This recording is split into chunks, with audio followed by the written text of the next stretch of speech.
Untuk pertanyaan pertamanya,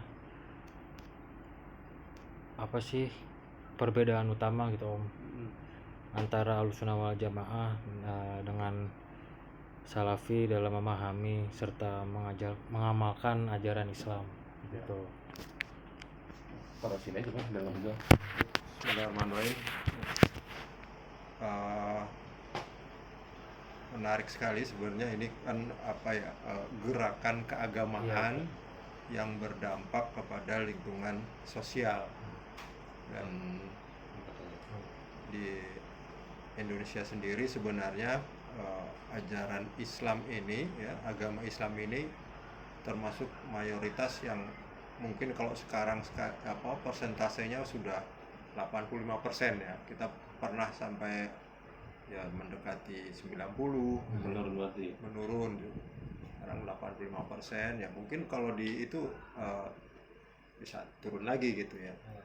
Nah, yang terbesar memang di Indonesia ini dikenal dengan istilah Ahlussunnah wal Jamaah, yang secara kultural ini orang sering menyebutnya sebagai orang NU gitu ya. Orang NU. Walaupun yang lainnya juga semuanya kategorinya di Indonesia terutama Asia Tenggara ini Ahlussunnah wal Jamaah gitu. Muhammadiyah juga. Iya, termasuk Muhammadiyah dan beberapa gerakan keislaman yang lainnya. Nah, kalau dari segi secara sumber mereka semuanya sebenarnya sama-sama mengambil dari Al-Quran dan As-Sunnah, dari hadis-hadis sahih, baik itu Ahlussunnah wal Jamaah ataupun Salafi Wahabi.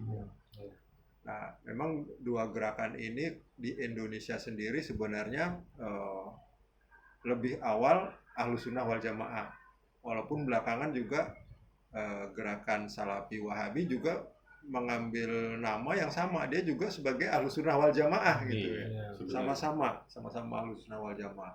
Nah, perbedaannya sebenarnya di cara pengambilan sumbernya saja. Cara pengambilan sumbernya. Kalau dari Ahlussunnah wal Jamaah itu memang kita mengenal ada imam mazhab, ada mengenal aliran akidah Asy'ariyah, Maturidiyah. Nah, sementara di Salafi Wahabi ya, dia juga sama-sama mengambil dari Al-Quran dan As-Sunnah, cuma dia lebih spesifik kepada salafus soleh. Jadi mengambil dari generasi salaf awal ya, dari generasi salaf yang walaupun secara massa sebenarnya ini berawal dari gerakan Salafi Wahabi ini berawal dari akhir dari masa kekhalifahan Turki Utsmani. Jadi sekitar abad ke-17 lah, abad ke-17.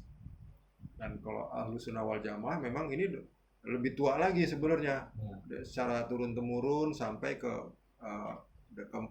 salah satu dari 4 mazhab tadi yang diikuti di berbagai negara ya. Di Asia Tenggara termasuk Indonesia, Malaysia, Brunei, kemudian Singapura ya. Itu Ahlussunnah wal Jamaah bermazhab As-Syafi'i, Imam Syafi'i. Nah, sementara di Salafi Wahabi tidak tidak bermazhab, tidak menggunakan mazhab. Nah, ini yang titik poinnya. Seperti itu ya perbedaan utamanya.